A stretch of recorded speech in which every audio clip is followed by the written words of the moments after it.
Good morning, everybody. Welcome to today's 1 Million by 1 Million Strategy Roundtable for Entrepreneurs.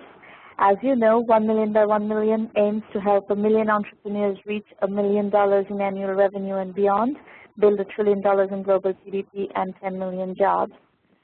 Our website is 1mby1m.com, and possibly, quite possibly, that's how you got here. So you're familiar with the website.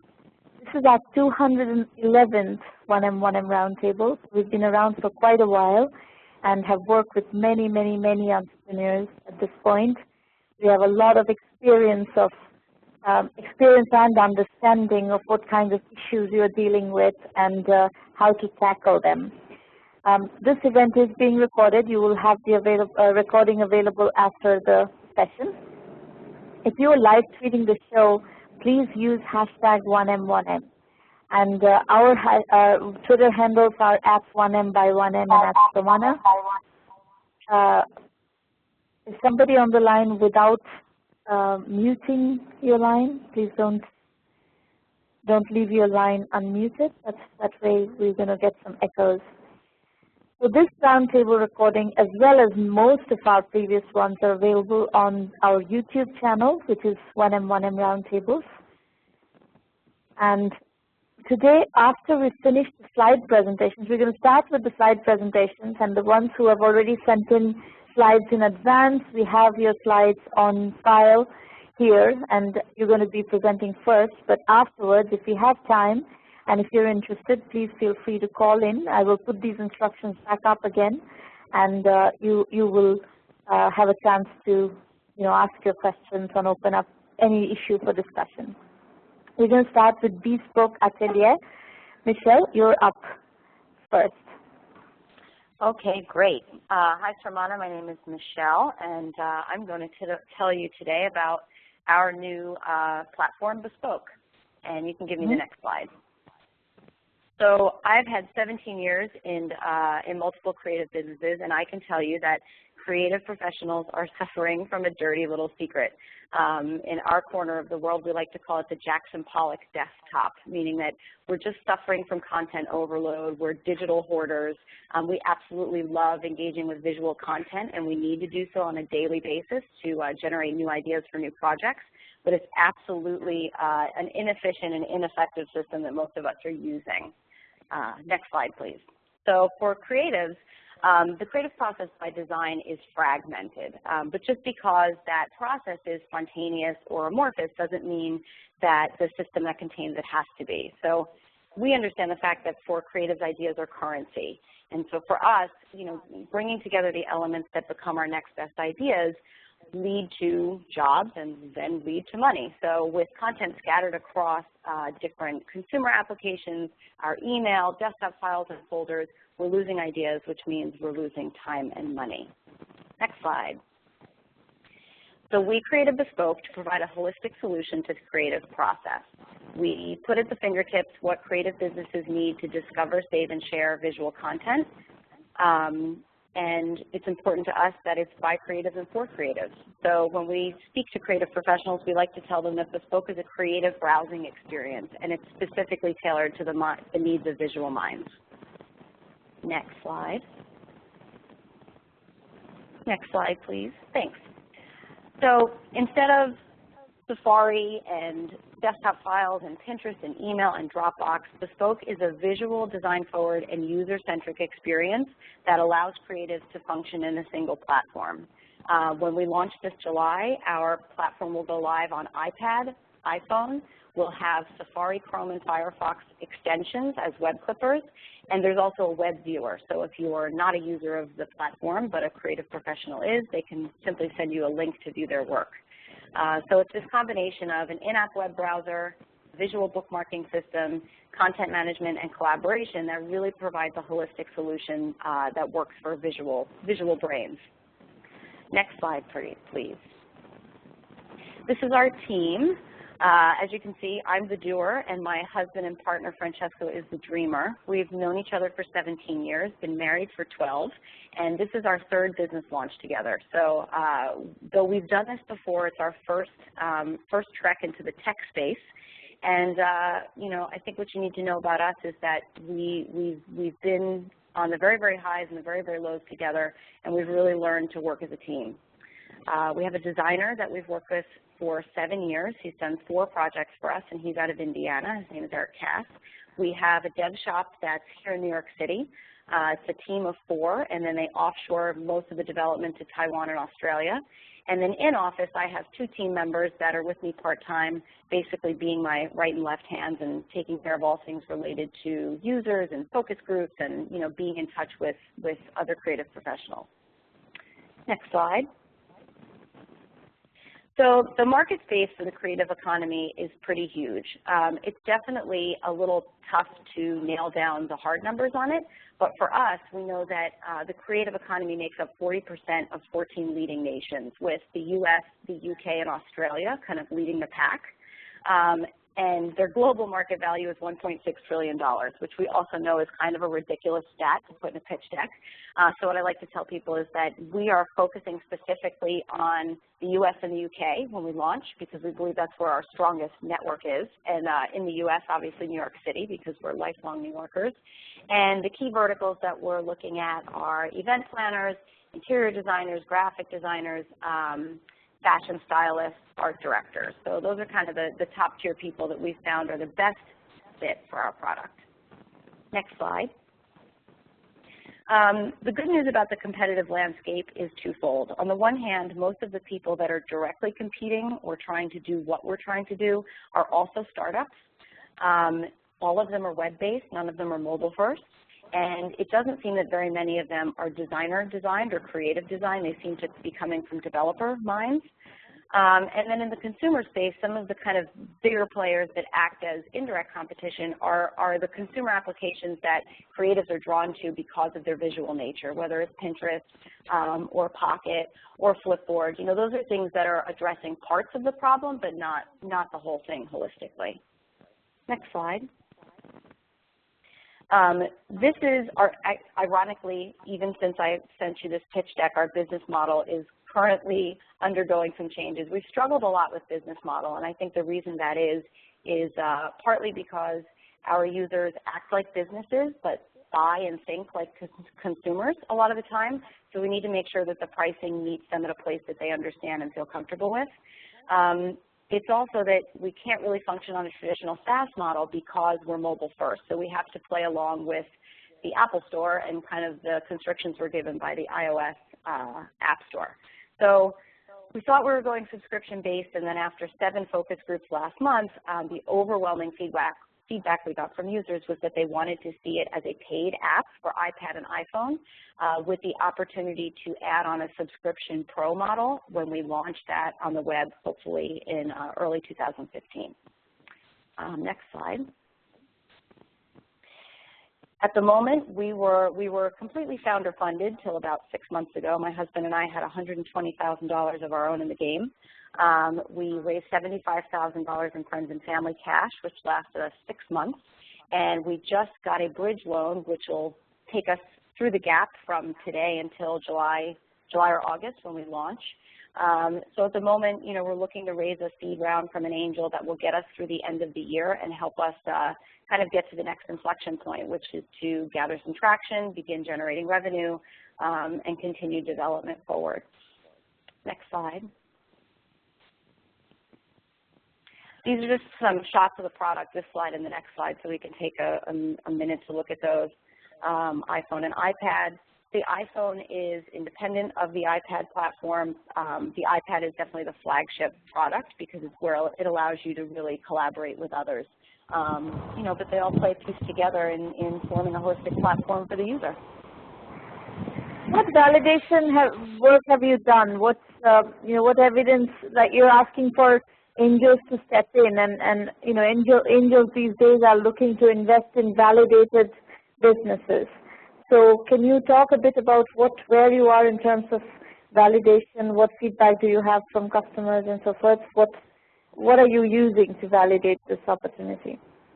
Absolutely. Well, we were actually live on the App Store last year just for iPad for a period of about 3 months. And in that time, we had 600 users. Of course, not all of them were active, but we had 600 total users, about 125 monthly active users. And then part of our platform is built on top of Google Reader. And so when Google Reader went away, our platform collapsed, and so we pulled it back off the App Store. And so since then, we kind of regrouped ourselves and rebuilt, and we attempted to do a private beta in November. Again, being mobile first, you have to go through ad hoc distribution in the App Store, and trying to get a bunch of creatives to give you their UDID was like pulling teeth. So we realized very quickly that that wasn't going to be successful for us. So we started hosting focus groups where we were just bringing the creatives to us and hosting, little meetups at night after work, and we would put the product in front of them and talk about their current creative process and what might work about it. And the feedback we've gotten has been overwhelming. And so every day, we're meeting with people, we're hosting focus groups, we're reaching out, and the overwhelming feedback we're getting is that this is an excellent solution to their problems. And these people that you're talking to, are they willing to pay for the product, and is your pricing model validated by these people? Yes, so of the focus groups we've hosted so far, 82% of people said they'd be willing to pay for the platform, with 60% of those people saying they would upgrade to Pro.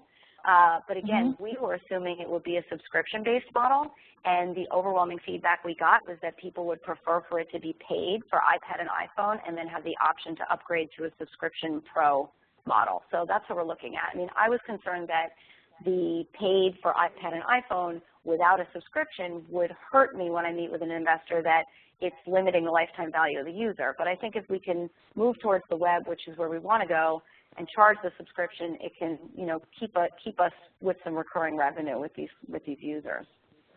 Okay, got it. All right. Well, looks like your validation is, moving in the right direction.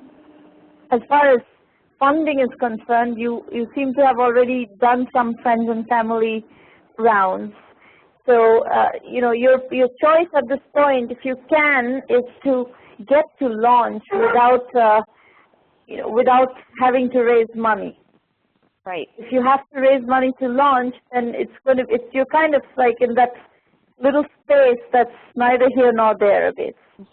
Exactly. I think we know that now, that our full focus is getting to launch, and as I said, we just closed a bridge loan that'll get us to launch plus 8 weeks, and I'm hoping that will give us enough market validation. We started to get a little bit of interest from angels, but it's none of them are really, why would they bite right now if they can just wait and see what happens to me at launch? So I know that we're at the litmus test, so we just have to get it on the App Store and get going. Yeah. Okay. Well, beyond this, let me finish working with the other people who've sent in their presentations. I will spend some time on how we work with entrepreneurs beyond this roundtable.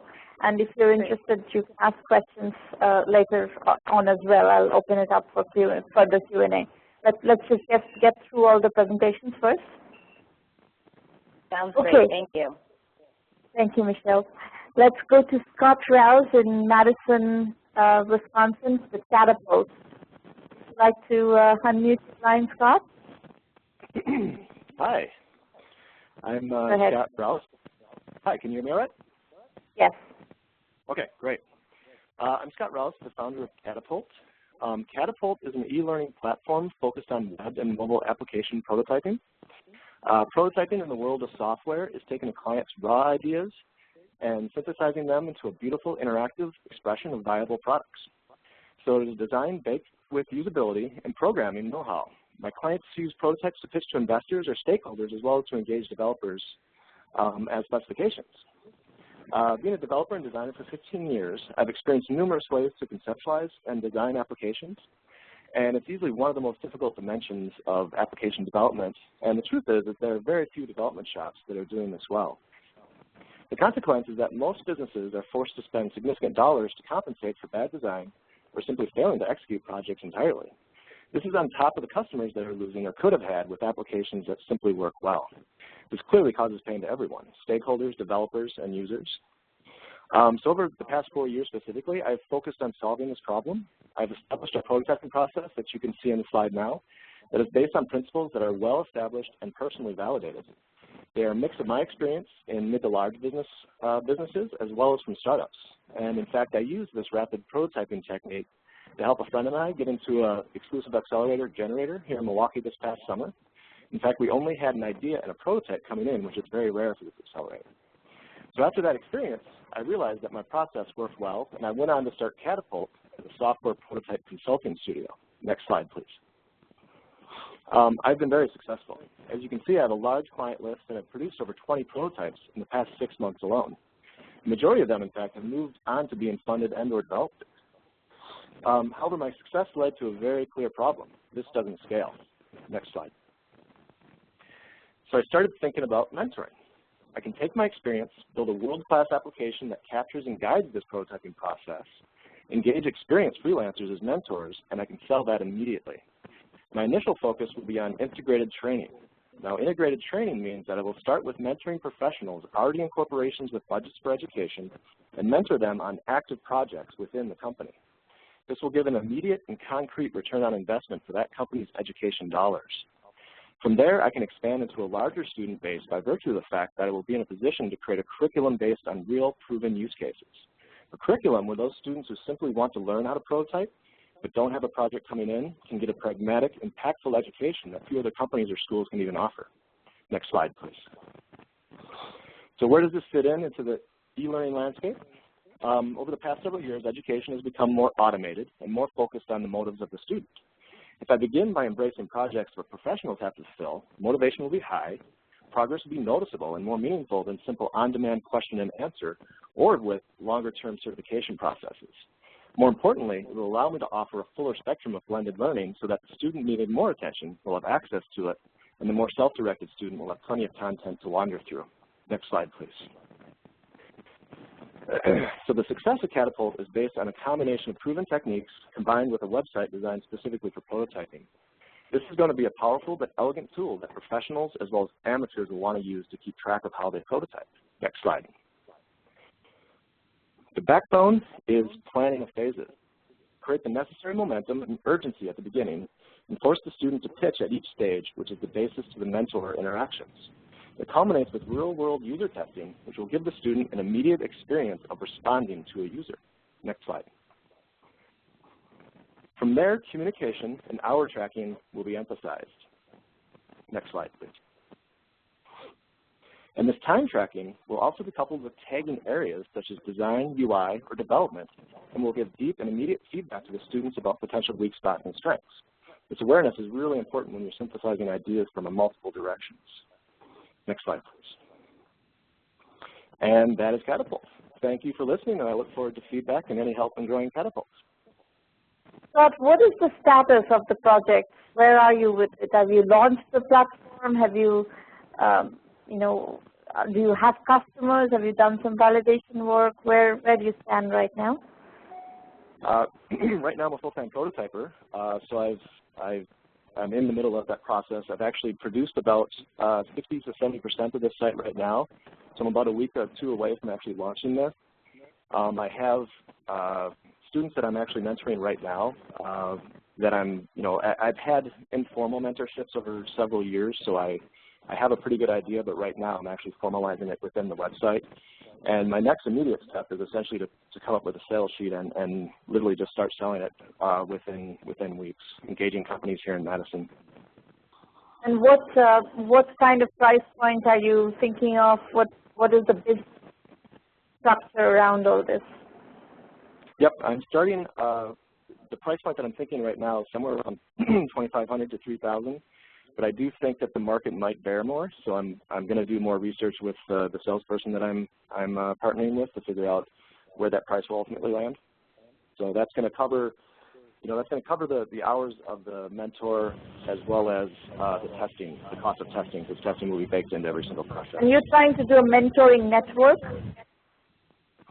Yes, I'm going to build a network of freelancers that basically I'm just going to hire them just like anyone else does. I'm not going to ask for full-time. I'm basically going to plug them into specific mentorships and essentially give them a very consistent augmented income.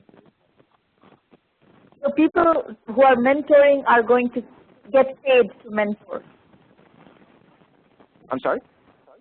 People who are going to be mentors are going to be paid to be mentoring students? Absolutely, yep. They're going to be paid their usual rates. This is in contrast to a lot of other services and specifically General Assembly, is one of the competitors who actually asks people to go on full time, for instance, and actually give up their freelancing career. I actually think there's something more compelling about essentially engaging freelancers on the level that they're used to, and not ask them to actually give up their career to do it, but essentially just figure out some efficient way to transfer that kind of wisdom and knowledge down to those who need that. So my again, I'd like to see validation of what whatever price point you are going to be selling this at. I'd like to see what the market is, how the market is reacting to what you're offering, and what is the market kind of pricing is the market willing to tolerate, and so forth. So that's your next step is to get enough a statistically significant number of potential customers around this project so that you can collect that feedback, and that's one of the crucial next things that you need to understand. Yeah, absolutely. And I've had a lot of informal conversations. I mean, right now my price points, I'm able to sell prototyping itself for $10,000 to $15,000, and have had informal conversations about, and a lot of interest, frankly, from people who would like this mentoring technique, which is something that they can actually, continue doing after I'm out of the project as well. So I have a lot of validation on the side, but I do have a very clear plan on how to get that validation for this specific package. And I think that if you can get a reasonable amount of money, and if you can find enough takers for it, this is something that you can start monetizing fairly quickly. If all your assumptions that you're stating here are actually correct, then you should be able to start monetizing fairly quickly and, build organically. Yeah, oh, absolutely. I intend on bootstrapping entirely until I have to really scale large. But I can, like I say, I have people who, I'm really well networked here in Madison, and I can actually be sitting in front of people and selling this within weeks, and that's really my game plan. Yeah, good. All right. Again, we will come back to more Q&A later in the session. Right now, we're going to move to Sagar Makwana. Thank you, Scott. Sagar is in Chennai, India. Sagar, if you could unmute your line and tell us what you can tell it. Hi, everyone. This is Sagar here from Chennai. Thanks a lot for taking me into this conference. I am really, really excited to be here, and I hope you all are too. So next slide, please. So I'm going to start by introducing ourselves. IntelLibs is basically derived from Intel and Libs. Intel is for the intelligent, interactive, and intuitive library that we are trying to provide the students in colleges today. As you can see today in India especially, the students' knowledge is pretty much confined to their professors, peers, and learning group. These young minds yearn for the wide expanse of knowledge that is constantly changing today. Students today want to approach learning in unconventional methods and always bent towards cross-functional learning. Unfortunately, this has been barred to a minimal level due to the various little constraints that Indian universities provide them. So we're trying to do just that, change that scenario today. Next slide, please. So the opportunity is basically where, the students is confined between these three hands, as you can see, communication, content, and community. All these three things, once merged in together, will provide a platform for students to learn, share, discuss, and present ideas as an assignment all at the same time. Next slide, please. So the solution is pretty much clear for them to, understand what they have to do to ensure that they have a better learning environment. And that is in the 5 words that I've shown here. That is the digital library solution, that is the online courses that they have, social networking, not just amongst themselves, but also through other universities, other bigger and better universities that is there. So that is what, is what we feel is a solution for them. Next slide, please. So this is what is the value proposition that we have. What we tend to do here is that make an assignment building a much more interactive and a pleasurable thing for a student. But to make that, definitely the inputs have to come from professors. And if the student wants to learn something out of his own, we have a very unique search algorithm that helps students get access to what I would say is different colleges, different courses, where you have Coursera, there's Khan Academy, but today students don't know where to access them. So we're going to provide them a very clean, curated content that's going to help them, interact more and learn in a better way. So the input from the professors streamlined with the digital library system, along with some inputs from the students, and we have a very interactive assignments module. This will in turn, make out a better and a more interactive assessment kind of a thing for students. So next slide, please. Sagar, I have a question here. Let me try to synthesize what you're saying for everybody in the audience.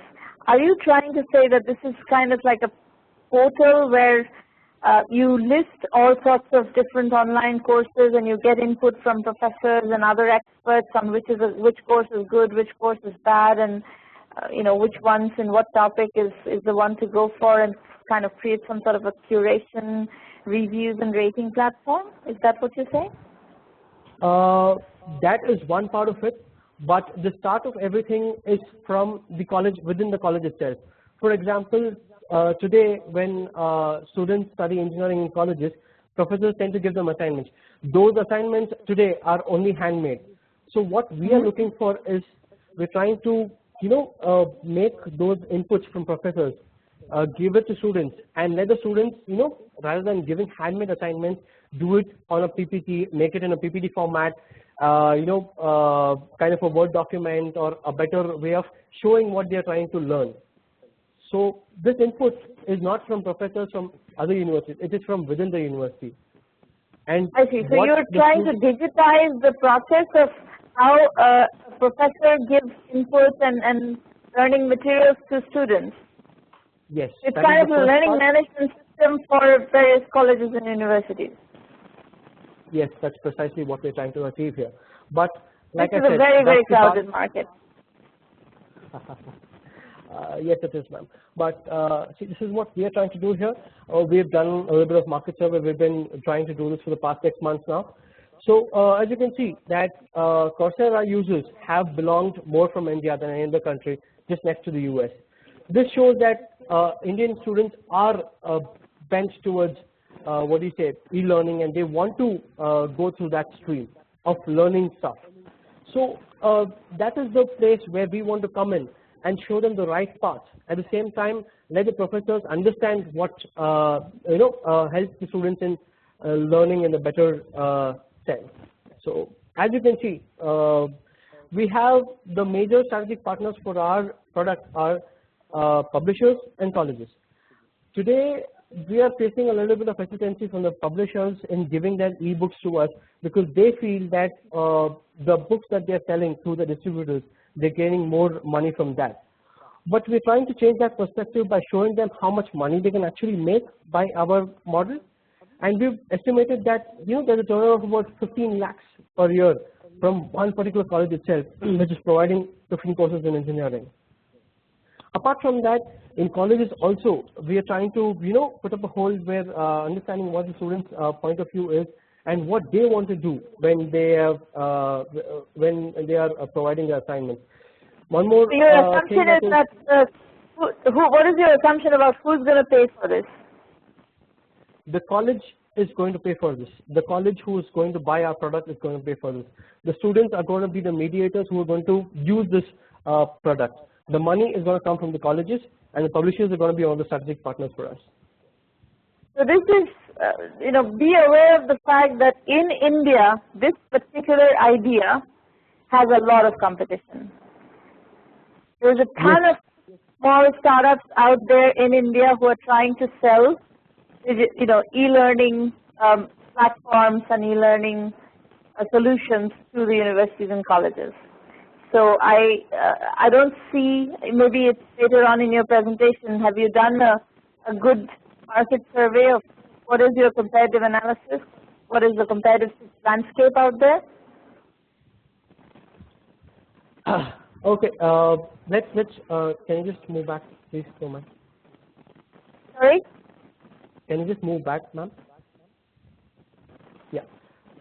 So what I'm just trying to show here is that we are currently in the first year, and we're trying to run a beta test, understand what the students want. And the costing is, like you said, it's a crowded market, so the costing is the major parameter here. And we're looking at just 300 rupees per student per semester. That boils down to only 75 rupees per semester in the whole of your student's life, in the 4 years that he is doing an engineering for. So we'll go back to next slide. Next slide, yeah.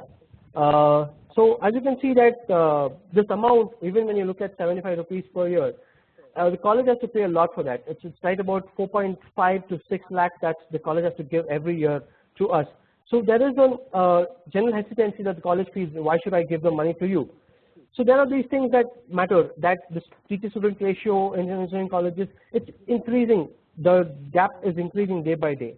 And the colleges are striving to find how better to, make their the number of how they can convince the University Grant Commission to let that the number to increase. So that is one point. The second point is always the library expenditure that the college is having today. As you can see that most of the money goes into the salaries and the managing of the library and the maintenance of the library.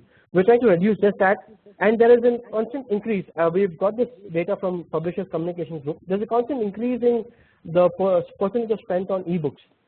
What you're saying that there is a crowded market, none is providing an ebook displaying software today. No competitor is being able to provide this particular theme of ebook.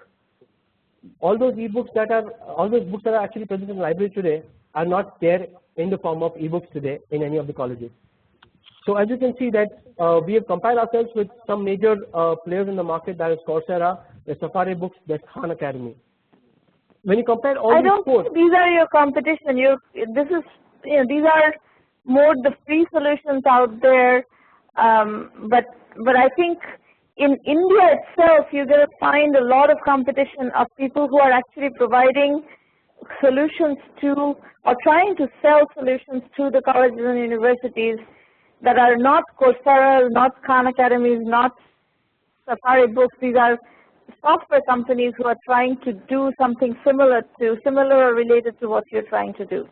That's the competition that you need to be acutely aware of, because the moment you go out to try to sell to these colleges and universities, you're going to run into these people. They're all trying to sell these same kinds of solutions to colleges and universities. So this is where you are going to really face competition on the streets. Okay. And it seems like you have not done your comparative analysis very thoroughly yet. That's what worries me a bit. So what I would say is the first thing you should do is go research the startup market in India for this kind of solution thoroughly. Thanks a lot on that fact, ma'am.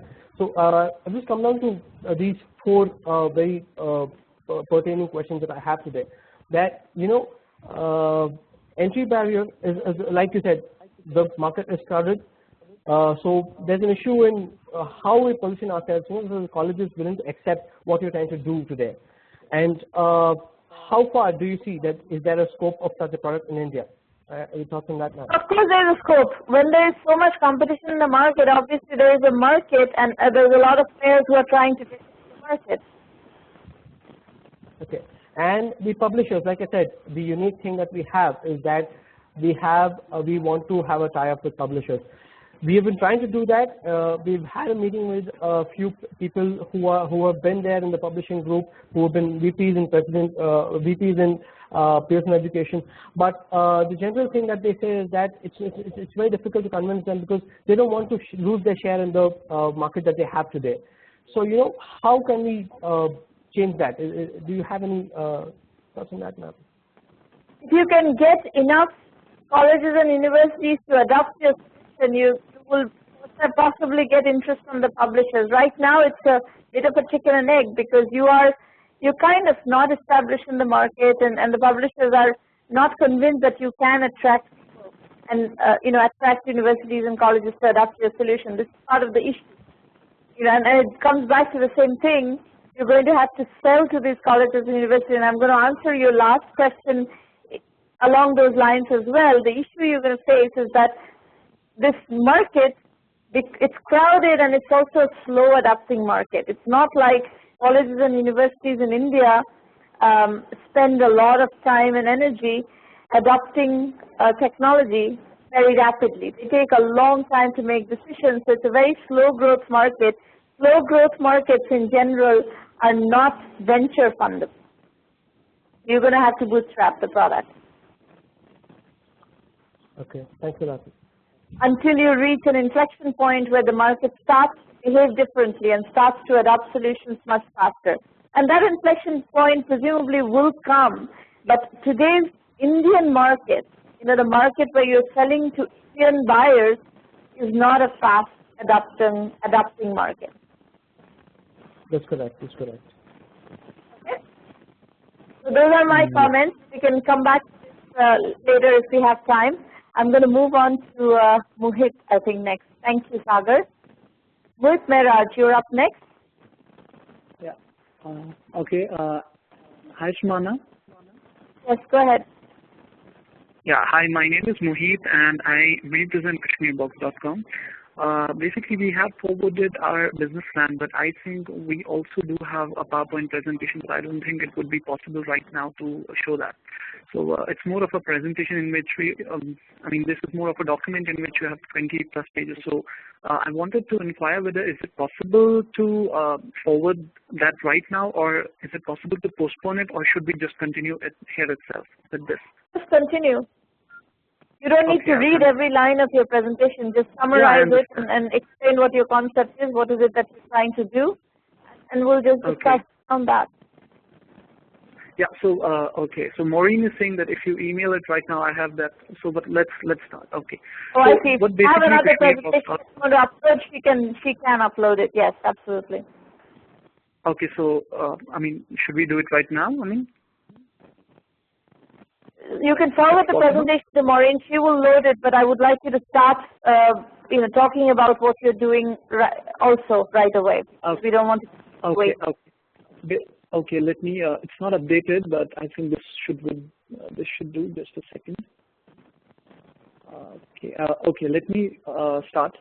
All right. Basically, KashmirBox.com was an initiative started in 2011 by Kashif and me. I believe you're from India, so you understand the concept of Kashmir. So it's very important to explain here what KashmirBox does. And for that, it's important to let you know about Kashmir. Kashmir in itself is a place which is the most visited tourist destination of India. And Kashmir has a diaspora of products that is globally recognized. You talk about pure Pashmina products anywhere in the world, it comes from Kashmir. The world's best saffron, it comes from Kashmir. You have only two willows in the world. One is English willow, the other one is Kashmir willow. So all then there are hand knotted carpets that come from Kashmir. So Kashmir in itself is a brand that has a global recognition. But so far there has been no brand or there are no artisan from Kashmir who has been able to capitalize and have an effective brand name for themselves in India as well as abroad. So KashmirBox.com is we are a multi-product, multi-brand e-commerce marketplace, and what we do is we connect these artisans, these craftsmen, and these small entrepreneurs from Kashmir to a global marketplace through our web portal called KashmirBox.com. So if you could move to the next slide, please. Yeah. This is a highlight of brand Kashmir. We are India's #1 tourist destination. You talk about the best quality gourmet products that are in India that come from Kashmir itself. You have those organic dry fruits like walnuts, like saffron, like there is this best honey also. So all these products have a global recognition. So can you please move to the next slide now? Yeah. So why KashmirBox?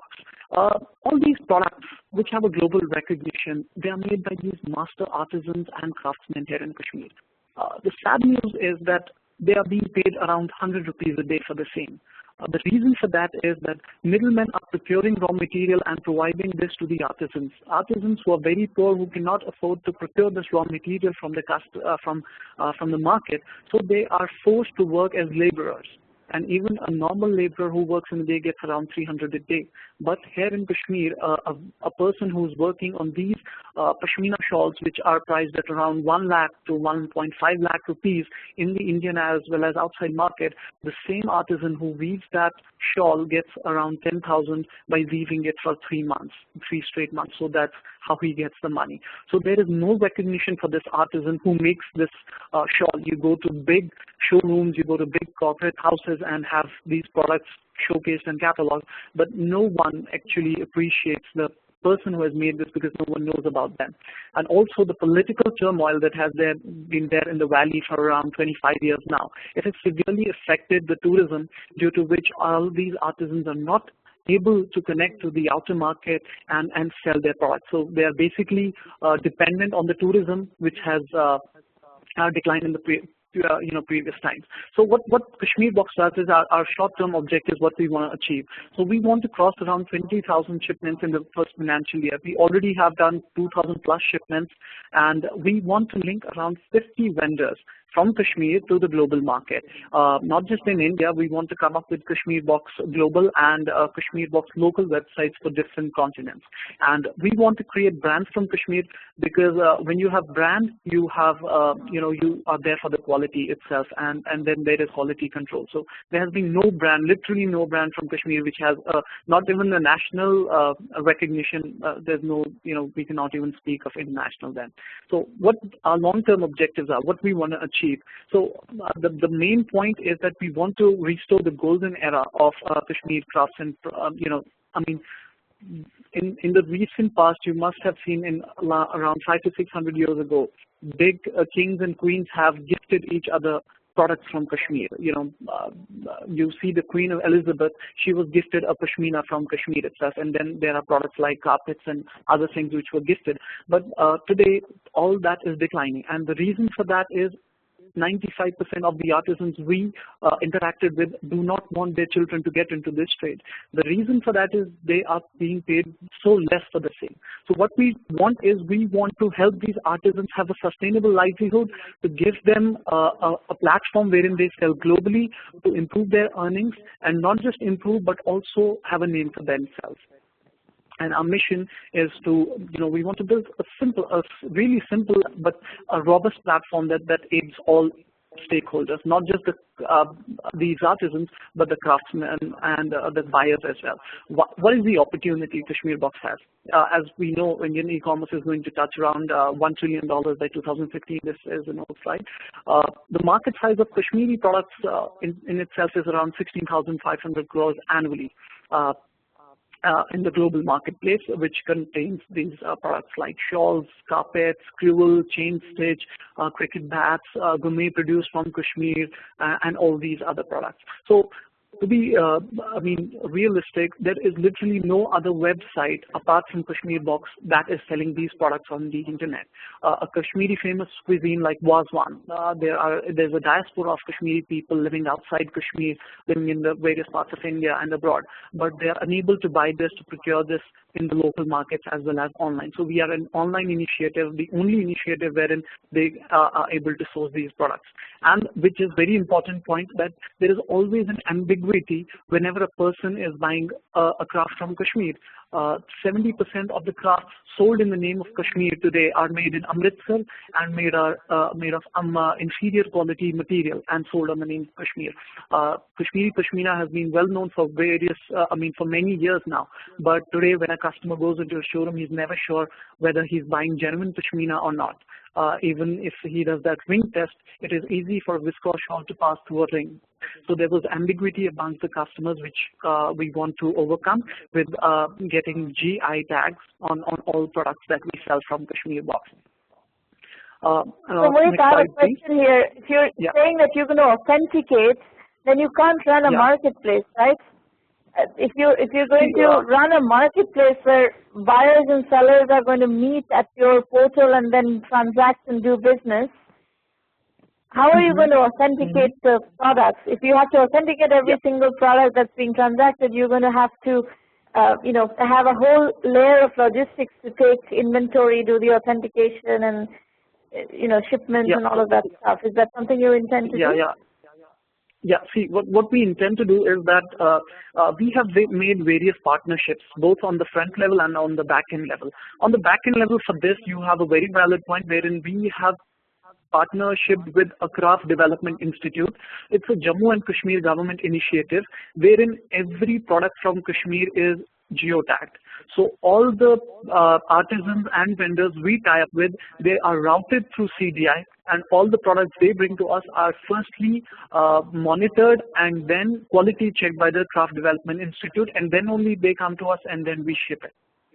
So we have done it for one or two artisans as of now, and we want to do it for all the artisans. So we are working with some artisan groups who are selling handmade and hand spun. You know, even a shawl, even in 100% pashmina, it can be made in 4 ways. So it is how the thread is spun and how the thread is woven. So there are 4 types how a shawl is made. So whenever a pashmina shawl is sold in the market, it is sold in the name of 100% pashmina. But either is it made by hand, which is costed very much, or is it made by machine, no one says. So we want to come up with a marketplace which is not just there for these artisans, but also for customers, a trusted marketplace wherein they know what they are buying. So if you visit our website, we have clearly mentioned on each and every single product, which you would not find on any other website apart from us, that is this product machine made? Is the embroidery done by machine? Is it done by hand? How much time it has taken? Which artisan has made it? And all the other things. So currently what we do is for the artisans that we have a quality control manager in place who checks each and every shipment, and we have also submitted a document. We are in talks with Jammu and Kashmir Bank, wherein Jammu and Kashmir Bank has a social initiative of giving subsidized loans to these artisans. So we have partnered with Jammu and Kashmir Bank to plug these artisans directly into Kashmir Box and give them a platform to sell.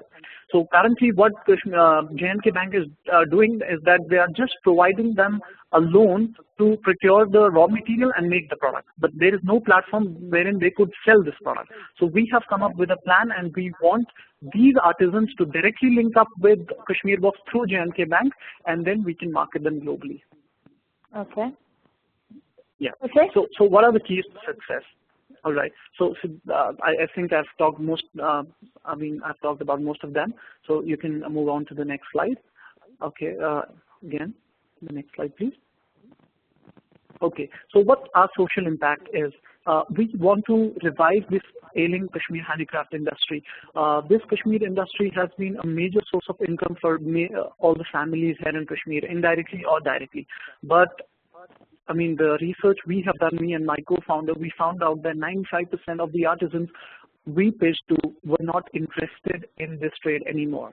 The statements that we got is that if you get 80 rupees a day to 100 rupees a day, how would you survive on the same? So we want to empower around 10,000 artisans and 5,000 farmers by giving them access to technology and giving them a global marketplace so that they can have improved earnings.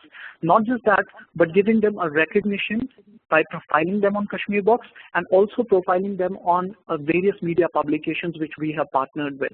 What we have done is we have partnered with various newspapers locally so that we can feature these artisans on a regular basis, and they can tell their children, you know, in schools when these children tell people, if there's someone in US and he says that I'm a craftsman, so he's looked up to, but if the same person is in Kashmir, he's looked down upon because he has so much less revenues. So what we want to do is we want to feature them, and we want to do policy advocacy on their behalf with the government and with the agencies, and we also want to efficiently give them knowledge and help them in fusing these designs to adapt the markets and help them improve their earnings. And 10% of our revenue is also reserved for our foundation, which helps these artisans. So this is an additional info on what sellers do. I'll just give you some feedback. So this is our business model. Where are you with this project? You seem to have started transacting already. You have some artisans working with you. You're already selling and on the platform, everything, yes? Yeah, absolutely. We started in 2011, and we have successfully placed more than 2,000 orders, and we have serviced more than 6 countries currently. Our business model is not just a plain KashmirBox.com website, but we also have a business model of B2B and B2B2C. So we have major partnerships with companies like Flipkart. We are coming up with Flipkart. We have product catalog on Amazon, on healthcart.com, on all the major e-commerce portals of India. And we are coming up with Paytm. We are there on Snapdeal. We are there on eBay. So not just our channel, we are using multiple channels to promote our products. That is one. Secondly, what we want is we want to promote our own portal, KashmirBox.com, and we want to become a destination for everyone who's looking to procure everything from Kashmir itself. Right. So hold on. Can we stay focused on not what you want to be, but what you are right now? I'd like to understand what is the status of the project. Yeah. So we have partnered with around 10 brands. Sorry, come again? Yeah. We have partnered. We have shipped more than 2,000 orders, as I already mentioned. And what does that amount to in terms of revenues and profits? I think we have crossed around 2.5 million rupees.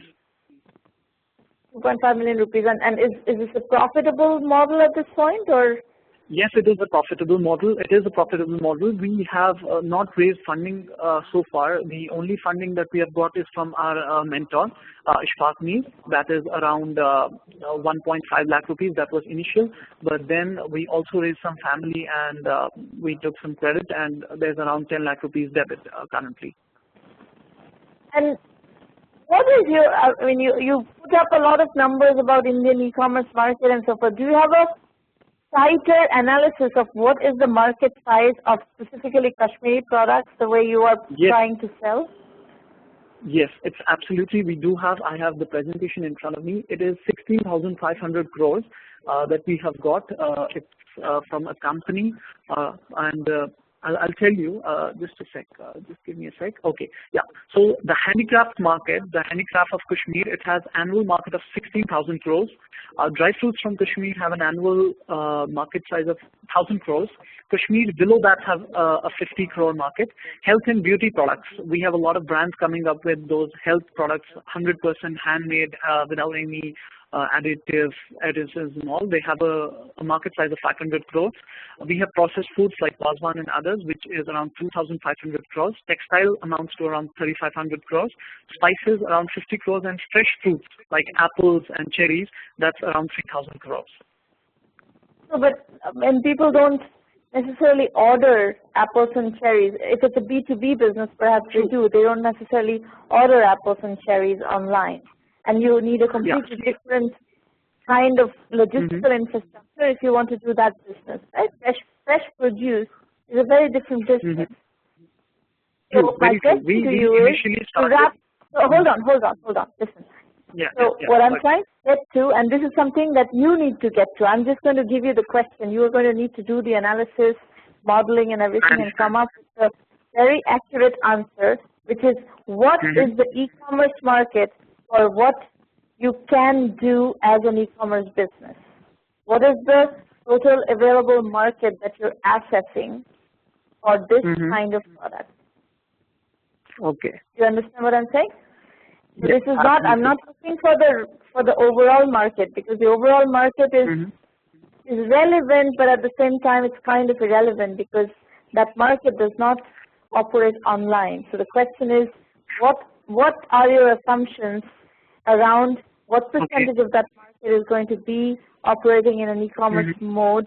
What percentage of it is viable to operate in an e-commerce mode? Because the fresh produce market that you're talking about is not going to operate in an e-commerce mode. True. So that is the analysis that I would like you to do, because I cannot gauge whether this is fundable or not without those numbers. I understand. So one point I would like to mention here, that we already tested this apples previous year.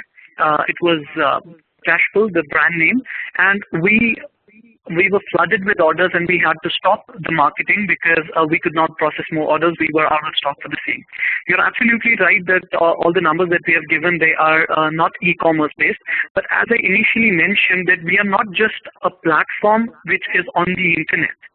KashmirBox has a partnership with around 20 B2B vendors currently. we are in partnership, we are in talks with Godrej retail chains.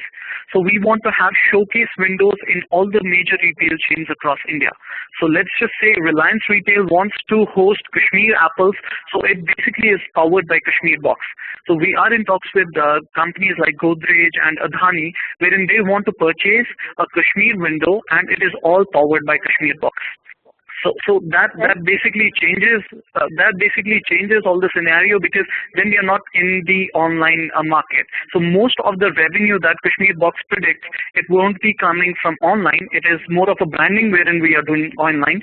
It would be coming from the offline sector, where we would partnership with major design houses outside India as well as in India, and provide them different products like shawls and carpets, and also food products like we are currently doing with Amazon and other B2B2C partners as well, who are selling both in the online as well as the offline sector. We have around 6 partnerships currently outside India, wherein we are supplying them Kashmiri produce. Okay. So all these are assumptions you're making, right? So based on we are, in fact, we have 6 partnerships currently. We are working with them on a month-on-month basis. Rohit, listen. Yep. All these are assumptions of your business. These are all, you may be already doing those things, but these are the assumptions based on which you have to create the total available market model. Okay. The entire market is not the market. You're not going to be selling, you're not going to be, the kinds of numbers you're quoting are a gross overestimation of your market size. So you need to put these assumptions into your model and see what percentage of this market is really your market.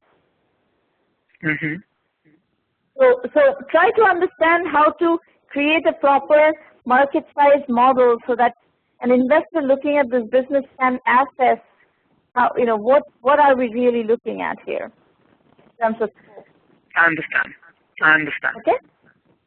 All right. So we'll come back to Q&A in a bit. I'm going to spend a few minutes explaining to you how to use 1M1M. Okay. So if you like what we're doing here, this is what we do. Almost every week we are here, essentially coaching entrepreneurs, right? So, and this is I'm not talking to Mohit. I'm talking to all of you. This is what we do on a weekly basis, multiple times a week, because we are not only doing these free public roundtables, we also have private sessions like these that are for our premium members. So what I'm going to explain to you is how to use the 1M1M program if you are looking for support in building your business.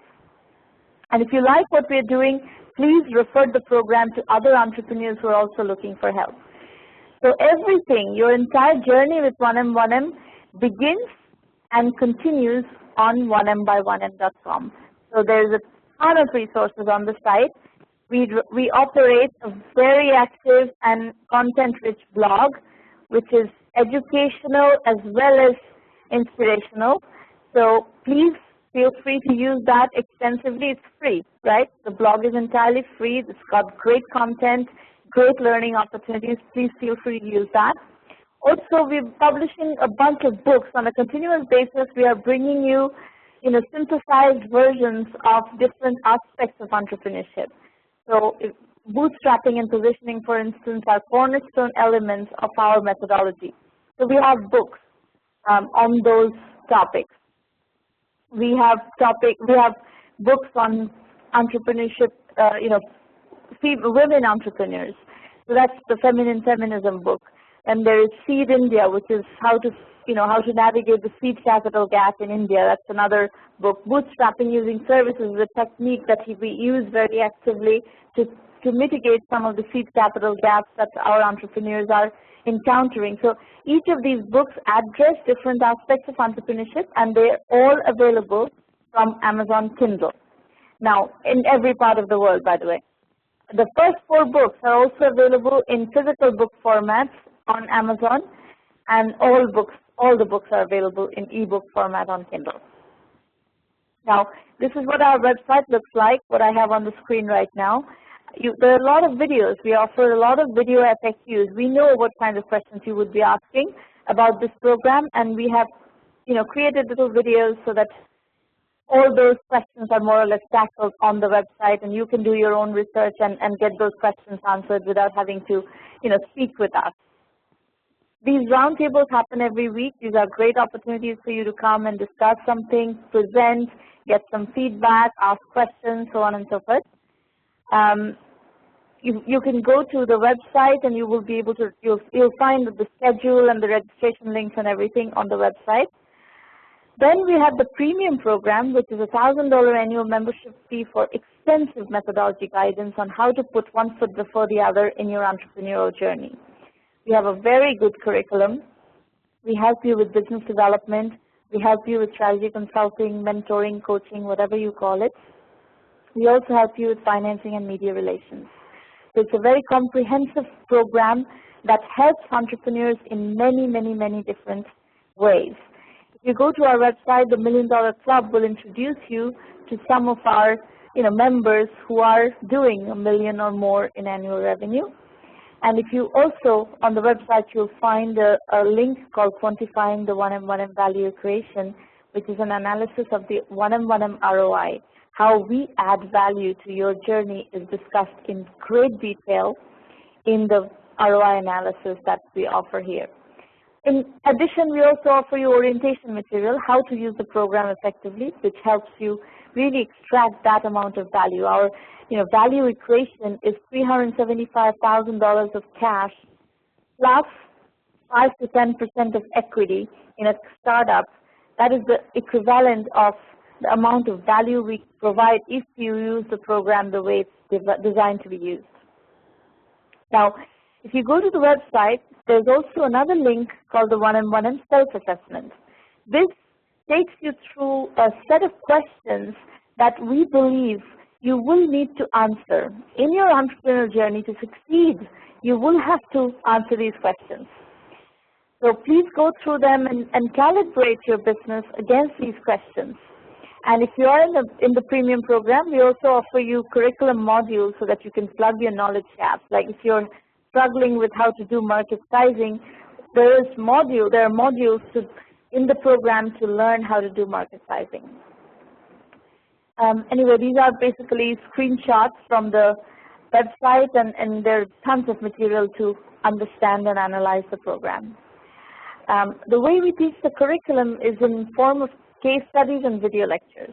We've been developing case studies for many years, since 2006. Today we have the greatest collection of case studies in the IT and IT-enabled services area of entrepreneurship.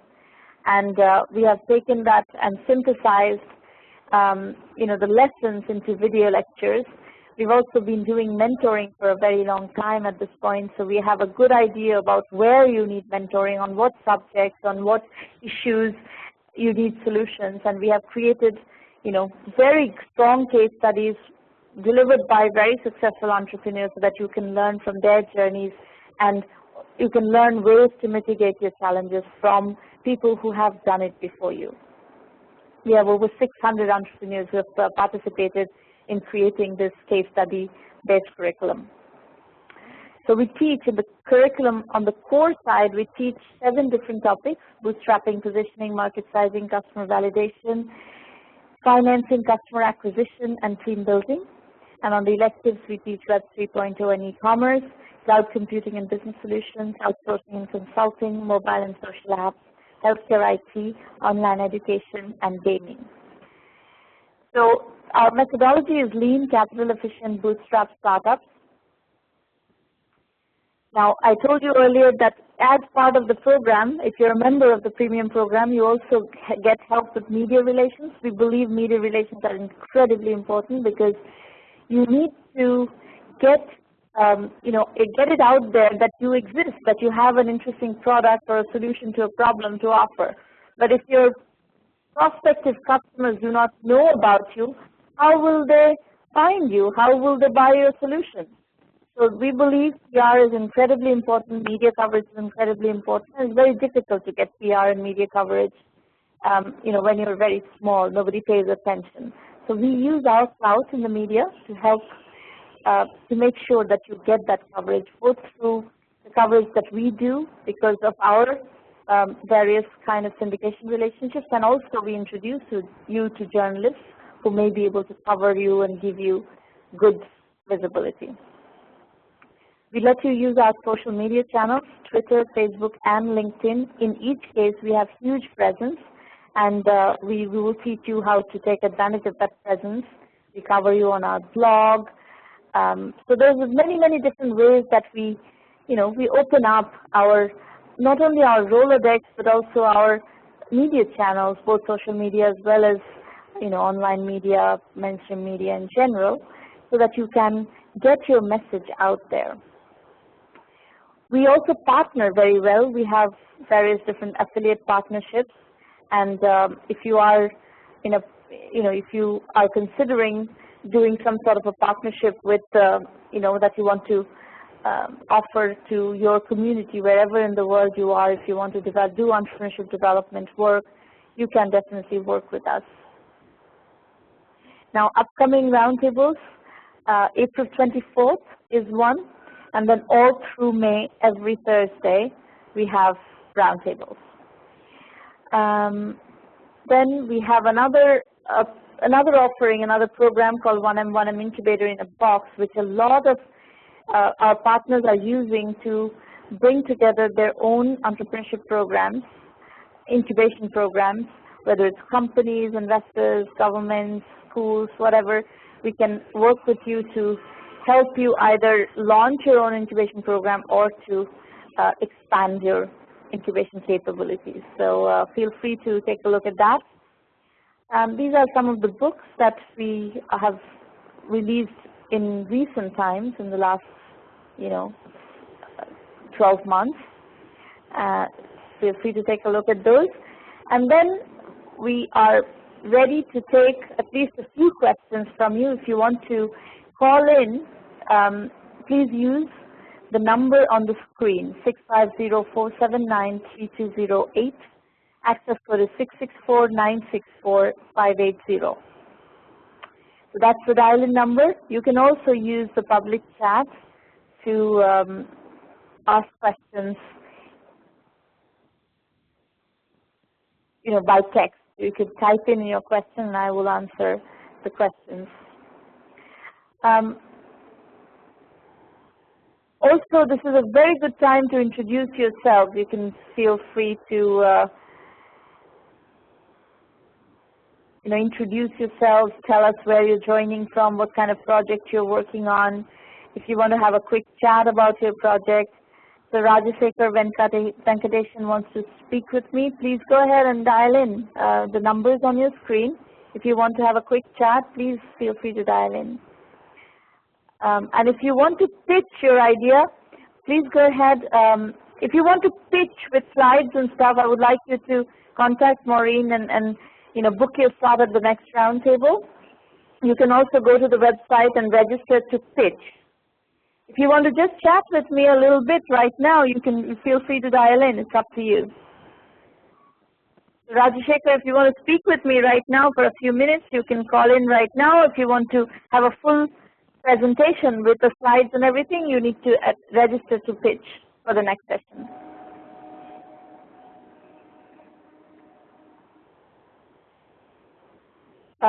Sagar Makwana, you're saying, can I help you identify your competition? Absolutely not. You need to do your own research. You can't outsource your competitive analysis to 1M. That's not what we do.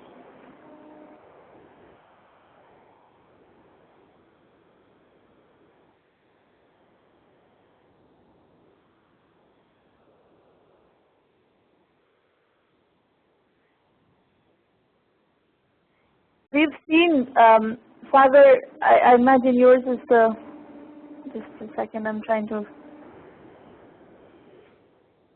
Sagar, your kind of business, this business of selling learning management solutions to colleges and universities, we've seen many of these at these roundtables.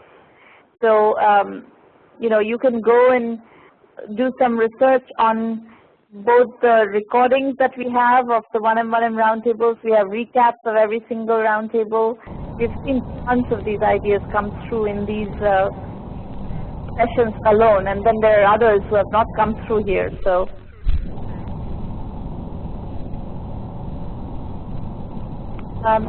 Mohit is asking, after we come up with more appropriate numbers, should we do another round of pitch?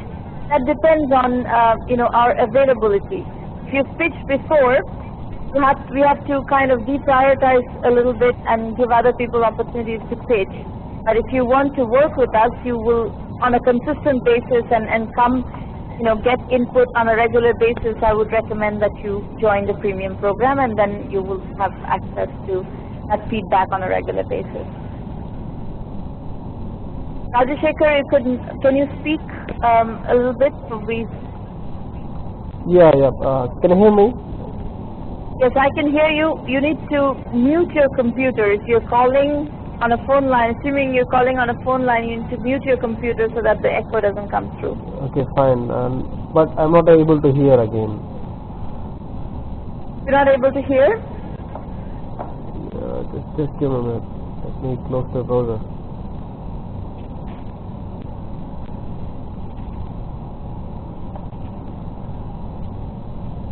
Okay, yes, now it's better.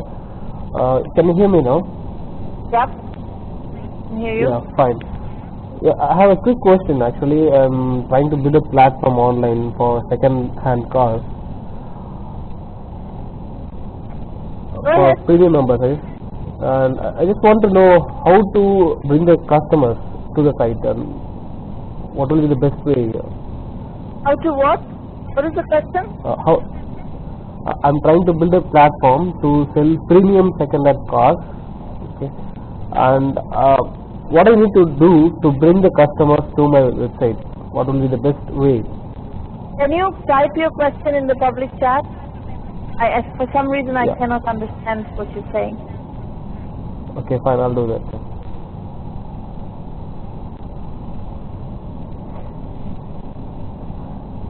So Abhijit Pondal meanwhile is asking, Sramana, I'm an entrepreneur, though I'm not a techie, but very much interested in an online venture.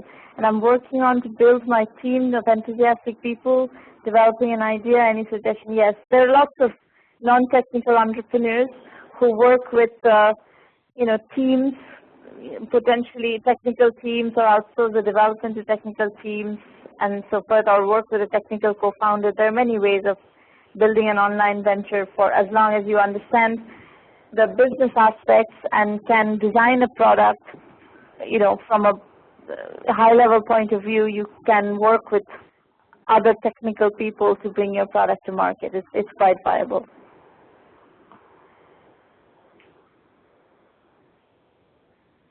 So Rajshekar, would you be so kind to type in your question in the public chat so I can address the issue that you were raising or the question that you were raising?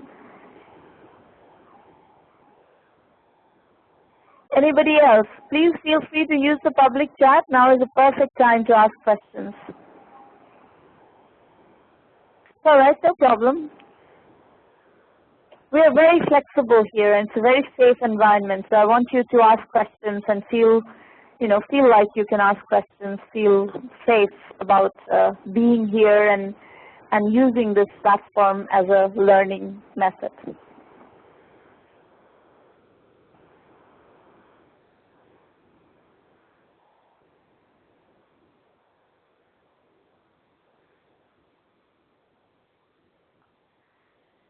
Anybody else? Any other questions, comments?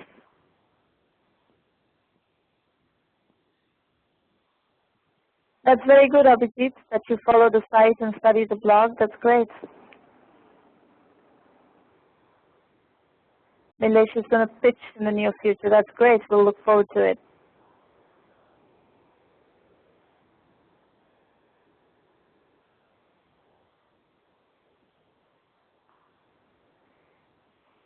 So Rajashekar is saying he's trying to build a platform online for buying and selling premium brand cars online in India. Okay. What will be the best way to bring the customer? Well, there is a variety of customer acquisition methods, starting from Google AdWords to organic search optimization and all sorts of things. We teach all of this stuff, all customer acquisition topics and everything. We teach all of these things in the 1M program. So if you're trying to learn that, I would recommend that you join the program and go through the curriculum. It's not possible for me to do that teaching individually, but you need to. If you join the 1M Premium program, you will be able to learn all of that.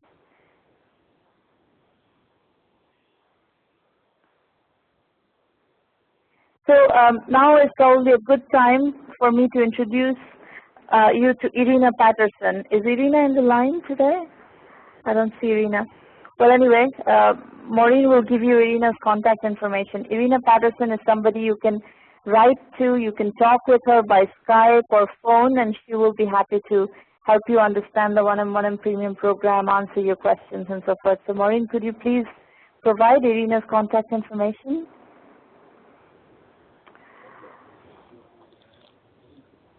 And if you just go to the website,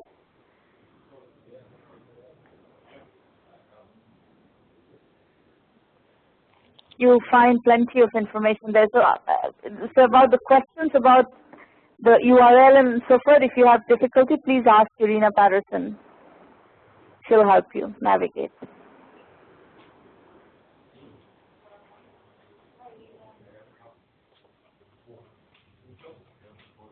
Maureen, can you please provide Irina's information?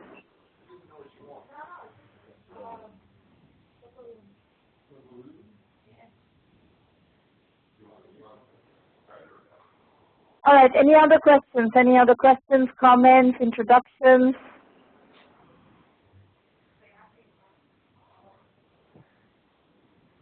There you go. Irina Patterson is at irina@1mby1m.com. Phone number is 786-301-2456. Her Skype is Irina_Patterson. And she will be able to, any hand-holding you need, any kind of questions that you have, any difficulty you have finding anything, please go ahead and email Irina or call her or Skype with her. Anybody else?